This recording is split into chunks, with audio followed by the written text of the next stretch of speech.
So I suppose, much like, because like at the time I started first battling, I was already like an experienced performer. I had done shows, I had done, I had gotten to the I suppose the habit of being able to memorize shit and go through that process of muscle memory, and like even memorizing verses on beat. It's like once you get your first word, and if you know it well enough, you can just kind of carry it on if you just go on autopilot kind of thing, right? And I, I suppose that's literally it, just prepping over and over and saying it to the point where once you get your first word of your first round, you can just go, you know what I mean? And it was just muscle memory. It really is. And I suppose the prep of it, in the beginning, yeah, it was stressful. You know what I'm saying? It was just like, oh, I don't want to choke. I don't want to fucking make myself look like an idiot.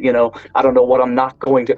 There was the known knowns, and then there was the unknown unknowns. Shit you didn't expect that was going to go wrong, or maybe that you didn't realize that you needed to improve on. A lot of people don't realize is it ain't like making music in a lot of aspects. I mean, it is in the sense of like memorization, but in terms of like performing, the shit that you have to do to compensate for not having a beat behind you is paramount. And that's something that, I suppose I understood and heard a lot of people say, but I didn't really understand until I started doing it. It's, there's certain things that you gain through the experience of actually being there and doing it and going through those trials and errors. I've had 8 battles now. I'm going on my ninth, which February 24th, Dieburg, London.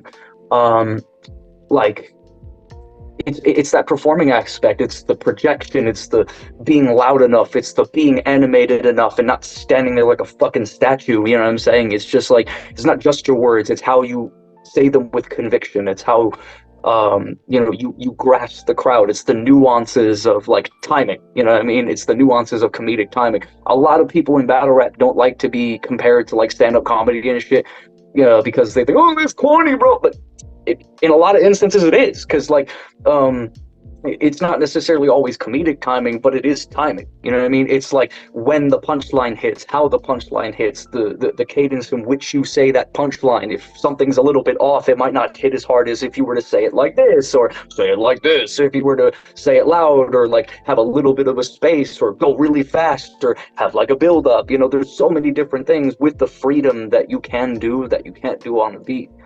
But given that, the downside of that is there's certain things that you might not realize that you have to do when you don't have that beat behind you. And through experience, I suppose that's sort of like the things I realized through the experience of doing it. Yeah. So I noticed this versus your battle with Raptor, and you were going almost continuously for 10 minutes. And the thing that stuck out to me, not only the fact that you were almost flawless. I think there was maybe one tiny little moment where you had to readjust. And even that moment was brought about by the fact that you did something that a lot of people are reticent to do, which is you engage someone in the audience, but you let them respond. That's unusual. Most guys want to go, hey man, shut the fuck up, you're not in this battle. But no, you took the second to go, right, no, he's going to say something back. Right, give it a sec. Right, remember I'm in the middle of a performance, recompose. And it didn't ruin the round. It didn't ruin the flowing cadence. It didn't necessarily lose the audience, because sometimes that unelicited hostility can be a bit of an audience disconnect for some people, because it's like, oh, this threatens to spill. It's we've all seen it at battle rap events where someone gets a bit too, like, oh man, come, Dave, don't touch me, or oh man, it's personal, and then suddenly the audience is like, ooh, I don't like this. But when you were talking about the cadence and the highs and the lows, what's unique to battle rap is when a punch lands, it's almost always because the audience feels it's earned. Now, it could be a, oh, in terms of, oh, he'll take that, let's see how he reacts, to a, that's objectively funny. There's a whole myriad of different reactions. It's not just laugh, not laugh. And so one of the things that I noticed from your performances, though, is this dedication to not only the audience, to the camera, to your opponent, but like I say, there's again an overarching consistency. There's an ebb and a flow. There's a lack of any real how do I phrase this? There's a polish. There's just a confidence. There's an assurance that I don't see in other battlers. There's some battlers that you can see are almost fishing. They're like, they throw it out there and hope, right, I hope it gets the reaction back. And I don't see that with you, not in the sense that I'm not saying that you're angling for it, but it's the thing that I think more battlers should be doing, which is, look, dude, you need to have confidence in what you're saying because that will translate. The audience will remember that he walked into this and he didn't flinch when something. The only person I've ever seen translate it was Shuffle T, and that's only because he calls it out ready to go, expected more. And he makes a joke of it. He's the only person that's like, well, if they sleep on it, I'll just joke about it. But everyone else is like, okay, and it's don't like that. So what I wanted to ask is, like, where does that, is that what you were saying about the muscle memory and the fact that you've got reps and the fact that you've got audience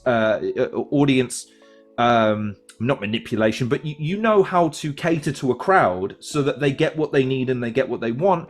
Or is there something more about battle rap, that's something you've had to engage with since then that differs from your live performances with music?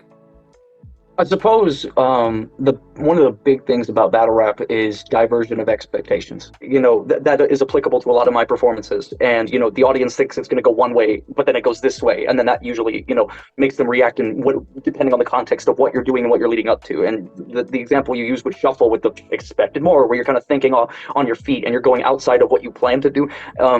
That's really fucking that's good. And when it came to like my round against Raptor, the 10-minute one, I had purposely had a section with nothing written. I was like, all right, I have this giant bulk of the round. It was about like half, maybe 3/4 of the way through. And then I was like, all right, I'm going to have a freestyle section for 30 seconds. And if you look at my notes, it's literally just freestyle section, 30 seconds. And then I knew the end point of where I was ending on the written shit and then starting the freestyle stuff. And I knew the beginning part of when I was weaving back into it. And whatever was going to be said in there was going to be said. If it completely flopped, it completely flopped. If it didn't, it didn't. Quite frankly, it was just me throwing shit at a wall till it stuck, because I wanted to try something, because I had seen a lot of like the top tier battle rappers in the world, like people like Diz, people like Pat, people like Thesaurus, who are able to freestyle and able to do it mid-round. I wanted to try it, and that 10-minute round was just a whole experiment thing for me that I was pushing despite the criticisms and shit.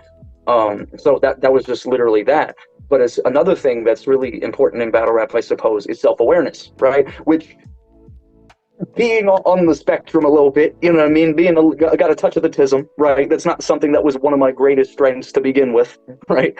But like, that's another thing. Like Shuffle's really great at that, is having that self-awareness to, even if you fuck up, you just like point it out, you know what I mean? Or if something just happens in front of you, you just like break out of if you know your material enough and you lock it in enough, you can do stuff like that. You can freeze space in your brain to be able to step out a little bit and just point something out. You know what I mean? And it's usually shit like that that'll get people reacting if it's good. But just having even when you're just planning and writing stuff, just what you're saying in your written stuff, that self-awareness is always usually a strength. If you have more self-awareness than your opponent, then you're almost always going to have more of an advantage in terms of like what you're saying to them, in terms of the angles you can come up with, because you're able to point out things that they're not even able to see or realize, or like come to realize. And gaining that self-awareness is usually, for me anyway, it's not only just watching back my performances and like criticizing like, oh, I look like a fucking idiot the way I was moving here, right?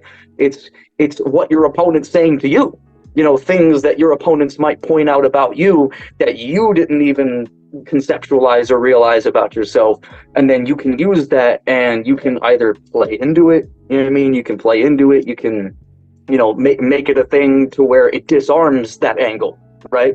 You'll see a lot of people doing that. If somebody says something about me, fine. If it's an effective angle, I'll just fucking play into it, or like do what I can to disarm that and use counter self-awareness to be like, hey, you know what I mean? Like this thing or whatever the hell. So I think, yeah, it's a diversion of expectations and a bit of self-awareness. And I think when it comes to making an audience react, those are the two sort of main ingredients. When it comes to even freestyling, written stuff, timing, everything, those two things really encompass it all, I suppose.